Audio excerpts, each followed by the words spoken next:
ಇಲ್ಲಿಯವರೆಗೂ ರಾಜಕೀಯವಾಗಿ ಹೇಳಿಕೆಯನ್ನು ಕೊಡ್ತಾ ಇದ್ದಿದ್ದು ರಾಜ್ಯಪಾಲರು ವಿವೇಚನೆಯನ್ನ ಬಳಸದೆಯೇ ನಿರ್ಧಾರವನ್ನ ತೆಗೆದುಕೊಂಡಿದ್ದಾರೆ ಅಂತ. ಹಾಗಾಗಿ ರಾಜ್ಯಪಾಲರು ಕಾರ್ಯವಿಧಾನ ಅನುಸರಿಸಿಲ್ಲ ಅನ್ಬಹುದೇ, ಆದರೆ ವಿವೇಚನೆ ಬಳಸಿಲ್ಲ ಅಂತ ಹೇಳಲಿಕ್ಕಾಗಲ್ಲ ಅಂತ ನಾವದಿಗೆ ಅವರು ವಾದವನ್ನ ಮುಂದುವರಿಸಿದ್ದಾರೆ. ನಿವೃತ್ತ ನ್ಯಾಯಾಧೀಶ ದೇಸಾಯಿ ನೇತೃತ್ವದಲ್ಲಿ ತನಿಖೆಯನ್ನ ಈಗಾಗಲೇ ಸರ್ಕಾರ ನಡೆಸ್ತಾ ಇದೆ. ರಾಜ್ಯಪಾಲರು ತಮ್ಮ ವಿವೇಚನಾ ಅಧಿಕಾರವನ್ನು ಸಂಪೂರ್ಣವಾಗಿ ಇಲ್ಲಿ ಬಳಸಿಕೊಂಡಿದ್ದಾರೆ. ಸ್ವತಂತ್ರವಾಗಿ ನಿರ್ಧಾರ ಕೈಗೊಂಡು ಪ್ರಾಸಿಕ್ಯೂಷನ್ಗೆ ಸೂಚನೆಯನ್ನ ಕೊಟ್ಟಿದ್ದಾರೆ. ರಾಜ್ಯಪಾಲರು ಕಾರ್ಯವಿಧಾನ ಅನುಸರಿಸಿಲ್ಲ ಅನ್ನೋದು ಬೇರೆ, ಆದರೆ ವಿವೇಚನೆ ಬಳಸಿಲ್ಲ ಅಂತ ಹೇಳಲಿಕ್ಕಾಗಲ್ಲ. ತನಿಖೆಗೆ ನೇಮಿಸಿರುವಂತಹ ಸರ್ಕಾರದ ಆದೇಶಗಳನ್ನು ರಾಜ್ಯಪಾಲರು ಸಂಪೂರ್ಣವಾಗಿ ಗಮನಿಸಿದ್ದಾರೆ. ಹಾಗಾಗಿ ಅವರು ವಿವೇಚನೆಯನ್ನ ಬಳಸಿಲ್ಲ ಅಂತ ಹೇಳಲಿಕ್ಕಾಗಲ್ಲ ಅಂತ ಕೆಲವೊಂದಷ್ಟು ವಿಚಾರಗಳನ್ನು ಇಲ್ಲಿ ವ್ಯತ್ಯಾಸಗಳನ್ನು ತಿಳಿಸಲಿಕ್ಕೆ ಮುಂದಾಗಿದ್ದಾರೆ ನಾವದಿಗೆ ಅವರು. ಮೇಲ್ನೋಟಕ್ಕೆ ಅಕ್ರಮವನ್ನು ಪರಿಗಣಿಸಲಾಗಿದೆ ಎಂಬ ಅಂಶ ಸರ್ಕಾರದ ಆದೇಶದಲ್ಲೇ ಗಮನ ಸೆಳೀತಾ ಇದೆ ಅಂತ ಕೂಡ ಹೇಳ್ತಾರೆ. ಅಂದರೆ ನಿವೃತ್ತ ನ್ಯಾಯಮೂರ್ತಿಗಳ ನೇತೃತ್ವದಲ್ಲಿ ತನಿಖೆಗೆ ಒಪ್ಪಿಸಿರೋ ವಿಷಯವಾಗಿ ಮೇಲ್ನೋಟಕ್ಕೆ ಅಕ್ರಮದ ವಿಷಯವಾಗಿ ಅವರು ಪರಿಗಣಿಸಿದ್ದಾರೆ. ಆ ಕಾರಣಕ್ಕೆ ಅದನ್ನು ತನಿಖೆಗೆ ಒಪ್ಪಿಸಲಾಗಿದೆ. ಇದೆಲ್ಲವನ್ನು ಕೂಡ ರಾಜ್ಯಪಾಲರು ಗಮನಿಸಿದ್ದಾರೆ. ಅದರ ಆಧಾರವಾಗಿಯೇ ಅವರು ವಿವೇಚನೆಯನ್ನು ಬಳಸಿ ಪ್ರಾಸಿಕ್ಯೂಷನ್ಗೆ ಅನುಮತಿಯನ್ನ ಕೊಟ್ಟಿದ್ದಾರೆ ಎಂಬ ವಾದವನ್ನು ಇಡಲಾಗ್ತಾ ಇದೆ. ನ್ಯಾಯಾಂಗ ತನಿಖೆಗೆ ಆದೇಶವನ್ನ ನೀಡಿದೆ ಸರ್ಕಾರ. ನಿವೃತ್ತ ನ್ಯಾಯಾಧೀಶ ದೇಸಾಯಿ ಅವರ ನೇತೃತ್ವದಲ್ಲಿ ತನಿಖೆಯನ್ನು ನಡೆಸಲಾಗ್ತಾ ಇದೆ. ಸೊ ಇದೇ ವಿಷಯವಾಗಿಯೂ ಕೂಡ ಅವರು ಹೇಳ್ತಾ ಮೇಲ್ನೋಟಕ್ಕೆ ಅಕ್ರಮದ ವಿಚಾರ ಏನಿದೆ ಅದನ್ನ ಸರ್ಕಾರವೇ ಪರಿಗಣಿಸಿದೆ, ಅದು ಅದರ ಅಂಶ ಸರ್ಕಾರದ ಆದೇಶದಲ್ಲೇ ಇದೆ ಅಂತ ತಿಳಿಸ್ತಾ ಕೋರ್ಟ್ ಗಮನಕ್ಕೆ ತರ್ತಾ ಇದ್ದಾರೆ. ರಾಜ್ಯಪಾಲರು ತಮ್ಮ ವಿವೇಚನೆ ಅಧಿಕಾರವನ್ನು ಸಂಪೂರ್ಣವಾಗಿ ಈ ಪ್ರಕರಣದಲ್ಲಿ ನೋಟಿಸ್ ಕೊಟ್ಟಿದ್ದು ಪ್ರಾಸಿಕ್ಯೂಷನ್ಗೆ ಅನುಮತಿಯನ್ನು ಕೊಟ್ಟಿರೋದ್ರಲ್ಲಿ ಅವರು ಸಂಪೂರ್ಣ ವಿವೇಚನೆಯನ್ನು ಬಳಕೆ ಮಾಡಿದ್ದಾರೆ. ಸ್ವತಂತ್ರವಾಗಿ ರಾಜ್ಯಪಾಲರು ನಿರ್ಧಾರವನ್ನು ತೆಗೆದುಕೊಂಡಿದ್ದಾರೆ. ರಾಜ್ಯಪಾಲರು ಕಾರ್ಯವಿಧಾನ ಅನುಸರಿಸಿಲ್ಲ ಅನ್ನೋದೇ ಬೇರೆ, ಆದರೆ ವಿವೇಚನೆ ಬಳಸಿಲ್ಲ ಅಂತ ಹೇಳೋಕ್ಕಾಗಲ್ಲ. ತನಿಖೆಗೆ ನೇಮಿಸಿರುವ ಸರ್ಕಾರದ ಆದೇಶಗಳನ್ನು ರಾಜ್ಯಪಾಲರು ಸಂಪೂರ್ಣವಾಗಿ ಗಮನಿಸಿದ್ದಾರೆ. ಹಾಗಾಗಿ ಅವರು ವಿವೇಚನೆಯನ್ನು ಬಳಸಿಲ್ಲ, ಏಕಪಕ್ಷೀಯವಾಗಿ ತರಾತುರಿಯಾಗಿ ನಿರ್ಧಾರ ತೆಗೆದುಕೊಂಡಿದ್ದಾರೆ ಅಂತ ತಿಳಿಸಲಿಕ್ಕಾಗಲ್ಲ ಅಂತ ಹೇಳ್ತಿದ್ದಾರೆ.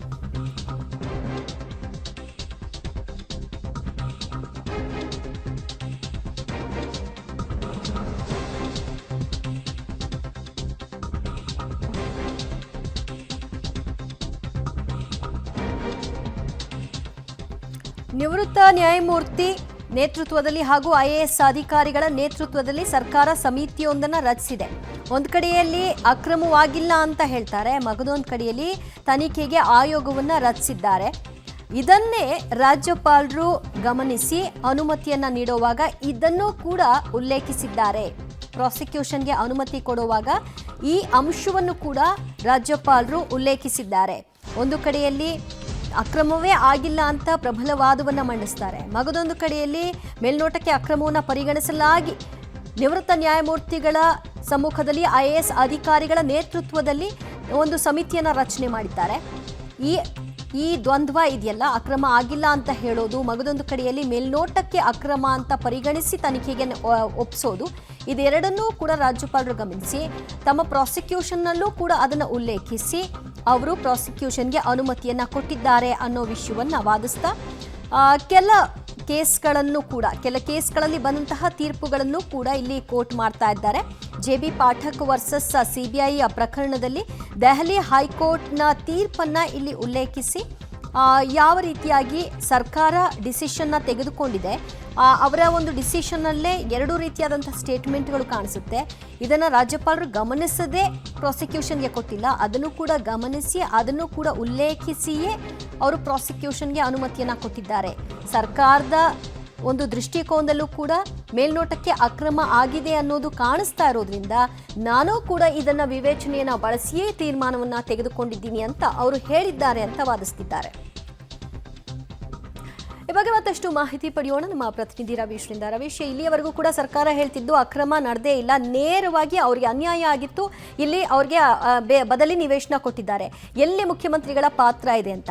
ಬಟ್ ಸರ್ಕಾರ ತೆಗೆದುಕೊಂಡಂತಹ ಡಿಸಿಷನ್ ಏನಿತ್ತು, ನಿವೃತ್ತ ನ್ಯಾಯಮೂರ್ತಿಗಳ ಒಂದು ಸಮಿತಿಯನ್ನ ರಚಿಸೋ ಮೂಲಕವಾಗಿ ತನಿಖೆಗೆ ಒಪ್ಪಿಸೋದು, ಅಲ್ಲೇ ಅವರು ಅಕ್ಸೆಪ್ಟ್ ಮಾಡಿಬಿಟ್ಟಿದ್ದಾರೆ ಏನೋ ಒಂದು ಅಕ್ರಮ ಆಗಿದೆ ಅನ್ನೋದನ್ನ ರಾಜ್ಯಪಾಲರು ತಮ್ಮ ಪ್ರಾಸಿಕ್ಯೂಷನ್ ಅಲ್ಲಿ ಆ ಕೋರ್ಟ್ ಮಾಡಿಯೇ ತಿಳಿಸಿದ್ದಾರಾ, ಹೇಗೆ ಅದನ್ನೇ ವಾದಿಸ್ತಿರೋದಾ?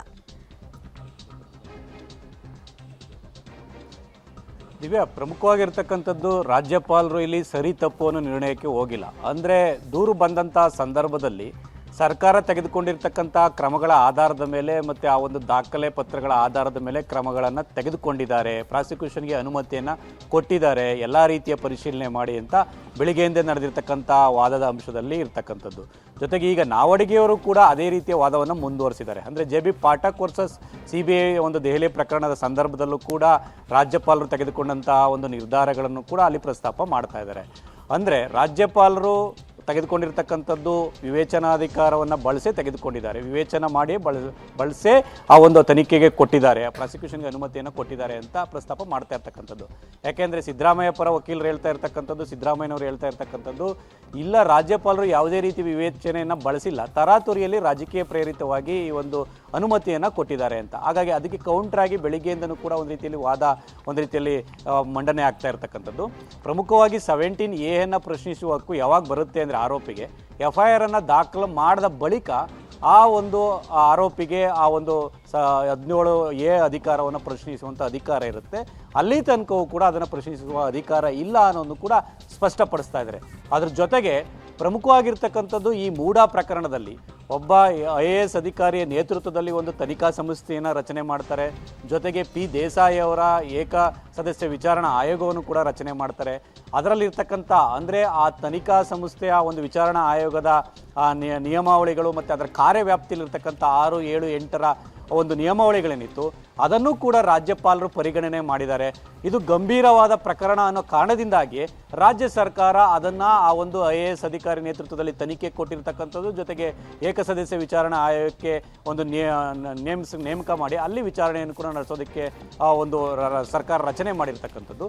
ಇಂತಹ ಸಂದರ್ಭದಲ್ಲಿ ಇದೆಲ್ಲವನ್ನು ಕೂಡ ಪರಿಗಣಿಸಿ ರಾಜ್ಯಪಾಲರು ವಿವೇಚನಾಧಿಕಾರವನ್ನು ಬಳಸಿ ತನಿಖೆಗೆ ಕೊಟ್ಟಿದ್ದಾರೆ ಅನ್ನೋ ಅಂಶಗಳನ್ನು ಕೂಡ ಪ್ರಸ್ತಾಪ ಮಾಡ್ತಾ ಇದ್ದಾರೆ. ಆ ಕಾರಣಕ್ಕೋಸ್ಕರವಾಗಿಯೇ JB ಪಾಠಕ್ ವರ್ಸಸ್ CBI ಮತ್ತು ದೆಹಲಿ ಸರ್ಕಾರದ ಈ ಒಂದು ಪ್ರಕರಣವನ್ನು ಕೂಡ ಉಲ್ಲೇಖ ಮಾಡಿ ಇದನ್ನು ಒಂದು ರೀತಿಯಲ್ಲಿ ಪ್ರಸ್ತಾಪ ಮಾಡುವಂಥ ಕೆಲಸವನ್ನು ನಾವಡಗಿಯವರು ಮಾಡ್ತಾ ಇರ್ತಕ್ಕಂಥದ್ದು. Divya, thank you Ravish. ಮತ್ತೆ ಕನೆಕ್ಟ್ ಮಾಡ್ಕೊಳ್ಳೋಣ, ಇನ್ನಷ್ಟು ಅಪ್ಡೇಟ್ಸ್ನ ನಿಮ್ಮಿಂದ ಪಡ್ಕೊಳ್ತೀವಿ. ಸದ್ಯ ಕೋರ್ಟ್ನಲ್ಲಿ ನಾವದಗಿಯವರು ತಮ್ಮ ವಾದವನ್ನು ಮುಂದುವರಿಸಿದ್ದಾರೆ. ರಾಜ್ಯಪಾಲರು ಸಂವಿಧಾನದ ರಕ್ಷಕರಾಗಿ ಕಾರ್ಯನಿರ್ವಹಿಸ್ತಾರೆ. ಯಡಿಯೂರಪ್ಪ ಪ್ರಕರಣದ ಬಗ್ಗೆಯೂ ಕೂಡ ಇಲ್ಲಿ ಆ ಆದೇಶದಲ್ಲಿ ಏನಿತ್ತು ಅನ್ನೋದನ್ನ ಉಲ್ಲೇಖಿಸಲಾಗ್ತಿದೆ.